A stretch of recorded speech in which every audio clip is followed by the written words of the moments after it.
చెప్పిన హామీలు అమలు చేయడం కోసం అడుగడుగు ముందుకేశాం. 64 లక్షల మందికి పింఛన్లు, 34,000 కోట్ల రూపాయలు ఒక్క సంవత్సరంలో ఇచ్చాం.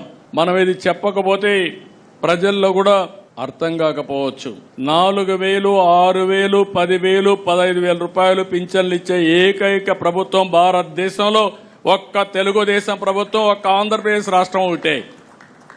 మనలో నియర్గా కూడా ఎవరు లేని పరిస్థితి ఉంది. ఈ విషయం మీరు గుర్తుపెట్టుకోవాలి. మత్స్యకార భరోసా కింద 20,000 రూపాయలు చొప్పున 259 కోట్లు ఇచ్చాం. తల్లికి వందనం మనం హామీ ఇచ్చాం.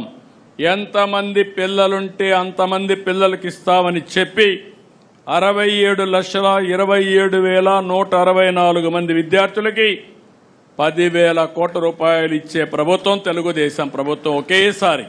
దీంట్లో కూడా మొన్న 1వ తరగతి 11వ తరగతి అడ్మిషన్స్ కావాలి, అడ్మిషన్స్ అయిన వెంటనే ఇస్తున్నాం. ఇంకొక పక్కన దీపం 2 కింద 2,601 కోట్ల రూపాయలు ఇచ్చాం. 3 సిలిండర్లు ఇస్తున్నాం. 55,57,000 మెట్రిక్ టన్నులు ధాన్యాన్ని కొనుగోలు చేశాం. 13,584 కోట్ల రూపాయలు పే చేశాం. ఏదైతే మార్కెట్ ఇంటర్వెన్షన్ కింద ఇబ్బందులు వస్తే కోకోకి కేజీకి 50 రూపాయలు, మామిడికి కేజీకి 4 రూపాయలు, అంటే మార్కెట్ ధర పూర్తిగా దెబ్బతింటే ప్రతి ఒక్క కేజీకి 4 రూపాయలు ఇస్తున్నాం.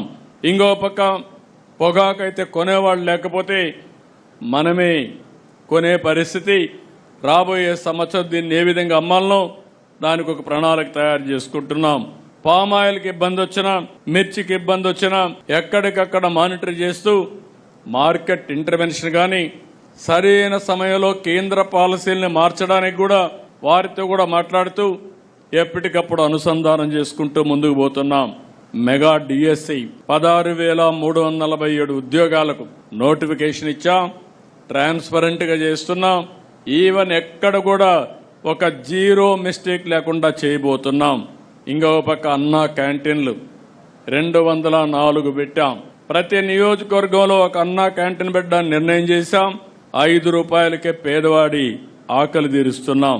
వచ్చే నెల కేంద్ర ప్రభుత్వం కూడా అన్నదాత సుఖీభవ కింద డబ్బులు ఇస్తారు. అదే రోజు మన డబ్బులు కూడా వేస్తాం. ఆ రోజున మీరందరూ భాగస్వాములై దీన్ని లాజికల్గా తీసుకుపోయే బాధ్యత తీసుకోవాలి. ఈ సంవత్సరం నుంచి కేంద్రం ఇచ్చే సమయంలో మన వాటా కూడా వేసి ఏదైతే చెప్పిన మాట నిలబెట్టుకోవడానికి ప్రతి రైతుకు 20,000 రూపాయలు ఇచ్చే బాధ్యత మనది.